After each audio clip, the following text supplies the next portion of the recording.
Welcome to சமையல். வாங்க இன்னைக்கு ஆரோக்கியமான ராகி இட்லி தோசை செய்கிறது எப்படின்னு பார்க்கலாம். அதுக்கு இந்த கப்பில் 3 கப் ஆரியம் எடுத்துக்கலாம்.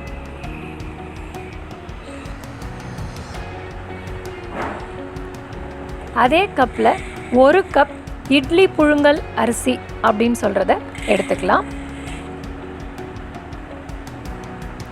1/2 கப் உளுத்தம் பருப்பு, 1/2 கப் அவல் அப்படின்னு சொல்லக்கூடியதை எடுத்துக்கலாம். எடுத்துட்டு வாஷ் பண்ணிவிட்டு இது 3ஐயும் 5 மணி நேரம் ஊற வச்சிடலாம். அவல் மட்டும் நம்ம உளுந்து போட்டு அரைக்கும் போது ஊற வச்சா போதுமானதாக இருக்கும். இது போல் அரைச்சி எடுத்ததுக்கப்புறம் 1 டேபிள் ஸ்பூன் அளவுக்கு உப்பு போட்டு இதை கலந்து விட்டுடலாம். இது கை போட்டு நல்லா கலந்து விடுங்க ஃப்ரெண்ட்ஸ். அப்போ தான் நல்லா மிக்ஸ் ஆகும்.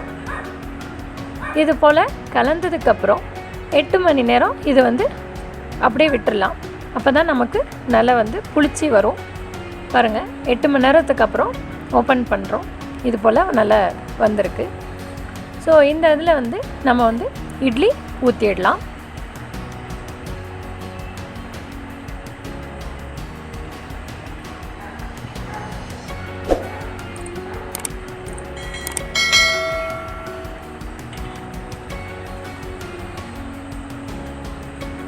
இதை ஒரு 10 நிமிஷம் போல் நம்ம வேக வச்சிடலாம்.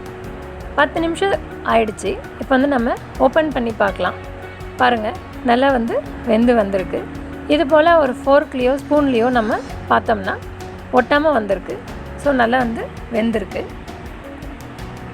இது ரொம்ப மெதுவாகவும் வந்திருக்கு. பாருங்கள், உங்களுக்கே நல்லா தெரியும் இப்போது.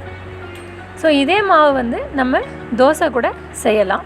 அதுக்கு தவா வச்சுட்டு தவா சூடானதும் தோசை மாவு இது போல் ஸ்ப்ரெட் பண்ணி விட்டுடலாம். ஆரியத்தில் பார்த்திங்கன்னா நிறைய ப்ரோட்டீன், கால்சியம் கிடைக்கும். நம்ம முடி வளர்ச்சிக்கு ரொம்ப ஹெல்ப் பண்ணும். டயபெட்டிக் பேஷண்ட்டுக்கு ரொம்ப நல்லது. 1 டீஸ்பூன் அளவுக்கு எண்ணெயை இதில் நம்ம சேர்த்துட்டு ஒரு 30 to 40 செகண்ட்ஸ் இதை வேக விட்டுடலாம். இது டைஜஷனுக்கு ரொம்ப நல்லது. வெயிட் லாஸும் ஆகும். இது 2 பக்கமும் இது போல் வெந்ததுக்கப்புறம் இது தோசையும் நம்ம வெளியே எடுத்துடலாம் ஃப்ரெண்ட்ஸ். ஸோ ரொம்ப சுலபமான மெத்தட், ரொம்ப ஆரோக்கியமானதும் கூட. நீங்களும் வீட்டில் ட்ரை பண்ணி பாருங்கள். உங்களுக்கு பிடிச்சிருந்ததுன்னா என்னோடய கமெண்ட் பாக்ஸ்க்கு கமெண்ட் பண்ணுங்கள். Eat healthy, be healthy. Thanks for watching my channel.